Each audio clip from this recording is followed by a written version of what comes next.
Shri Ram ji Gurukul institute के YouTube channel पर आप सभी विद्यार्थियों का हार्दिक स्वागत है।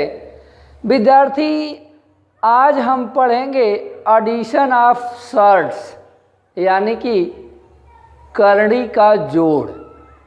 विद्यार्थी, जैसा कि आप जानते हैं कि हम आपको घातांक के नियम पढ़ा चुके हैं, करड़ी के नियम पढ़ा दिए हैं, करड़ी का छोटा बड़ा पहचानना बता दिए हैं और करड़ी को आरोही तथा अवरोही क्रम में व्यवस्थित करना बता दिए हैं। यदि आप लोग उसे न देखे होंगे तो उन सभी वीडियो के लिंक आपके इस वीडियो के डिस्क्रिप्शन बॉक्स में डाल दिए जाएंगे। आप लोग उन्हें देख लीजिएगा ताकि आपको अच्छे से समझ में आए।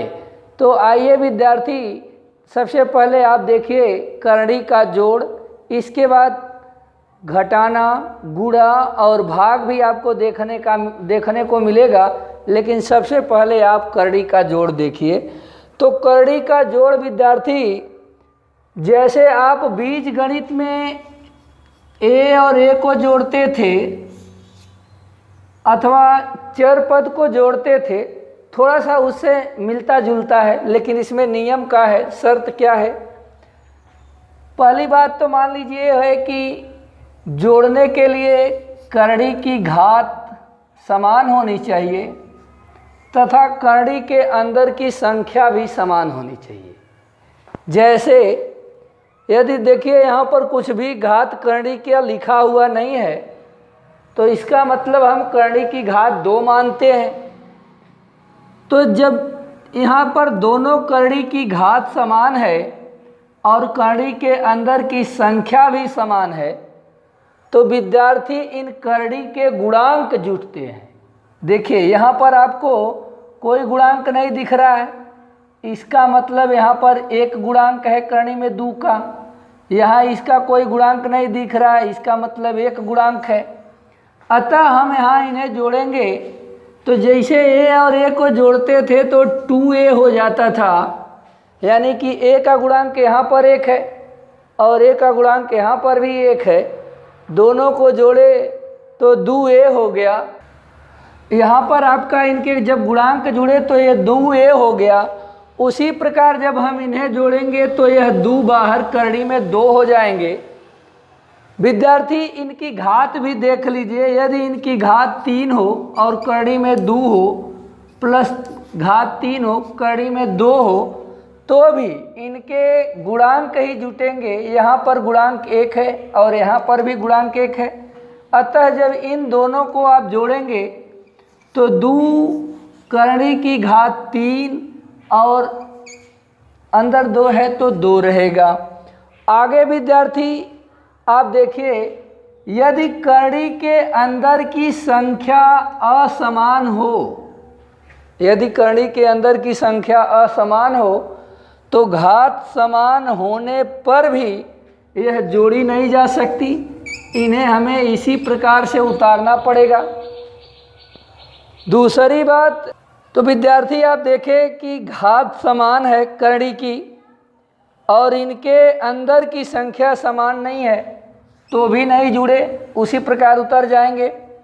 दूसरी स्थिति में देखिए, यदि इनकी घात असमान हो और करड़ी के अंदर की संख्या समान हो तो भी ये नहीं जुड़ेंगे। यानी कि यहाँ पर करड़ी की घात 2 है, कुछ भी दिखाई नहीं दे रहा है तो ये भी ऐसे रहेगा, और यहाँ पर करड़ी की घात 3 है तो इसे भी आप इसी प्रकार रखेंगे। इन्हें आप जोड़ नहीं सकते। आगे आइए, अब देखिए हम कैसे जोड़ सकते हैं। एक स्टेप आप यह देख लीजिए, यदि मान लीजिए यहाँ 2 बाहर करड़ी में 5 हो और प्लस यहाँ 3 बाहर करड़ी में 5 हो तो देखिए इनकी घात समान है करड़ी की और करड़ी के अंदर की संख्या भी समान है। अतः इन करड़ी के जो गुणांक हैं 2 और 3, ये दोनों जुड़ जाएंगे, यानी कि 3 और 2 मिलकर के हो जाएगा 5 बाहर करड़ी में 5। यह 5 कहाँ से आया भाई?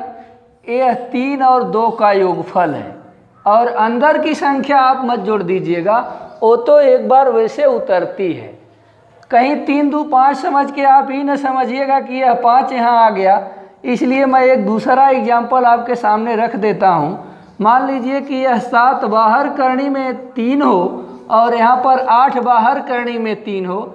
जब इन दोनों को जोड़ेंगे तो देखिए ये दोनों गुणांक जुड़ जाएंगे। चूँकि घात समान है, करनी के अंदर की संख्या भी समान है, अतः 8 और 7 बराबर मिलके हो जाएगा 15 बाहर करनी में 3।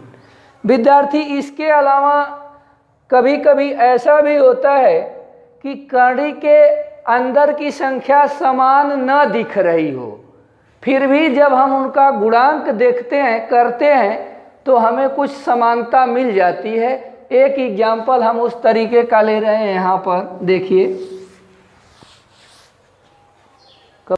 अब देखिए विद्यार्थी, यहाँ करनी में 2 है, यहाँ करनी में 8 है और यहाँ करनी में 18 है। अब आपको स्पष्ट रूप से तो समान नहीं दिख रही है करनी के अंदर की संख्या, जबकि घात तीनों की समान है। और जब घात समान है तो आप देखिए एक करनी में 2 ऐसे ही रहेगा, इसका तो हम कुछ नहीं कर सकते। लेकिन करनी में 8 को हम लिख सकते हैं 2 गुणे 2 गुणे 2, यानी कि 2 दूना 4, 4 दूना 8। प्लस देखिए यहाँ पर करनी में 18 को लिख सकते हैं 3 गुणे 3 और गुणे 2। अब देखिए विद्यार्थी, यहाँ पर करनी में 2 आपका उतरेगा, यहाँ करनी में 2 का एक जोड़ा बन गया और यहाँ करनी में 2 की घात है, तो 2 की घात है और 2 का जोड़ा बन गया, तो इसमें से एक बाहर निकल जाएगा और यह 2 जो है करनी में बचेगा। और यहाँ देखिए 3 का जोड़ा बन गया, तो आप 3 को बाहर निकाल लेंगे और करनी में आपका 2 बच जाएगा। अब आप देखिए कि इनकी घात भी समान हो गई है और करनी के अंदर की संख्या भी समान हो गई है।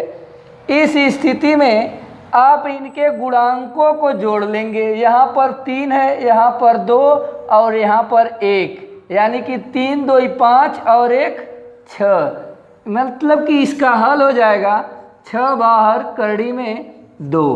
इस तरीके से आप करनी के संख्या को आसानी से जोड़ेंगे। हम यहाँ पर आपको जो है एक एग्जाम्पल और दिखा देते हैं, उसके बाद कुछ होमवर्क दे रहे हैं। यहाँ पर देखिए विद्यार्थी, करनी में 12, करनी में 27 प्लस करनी में 48 है। स्पष्ट रूप से तो आपको यहाँ पर कुछ भी समान दिखाई नहीं दे रहा है कि जिसे आप जोड़ पाएँ, किंतु इनका आप गुणनखंड करिए और देखिए कि क्या आपको कुछ समानता मिल सकती है।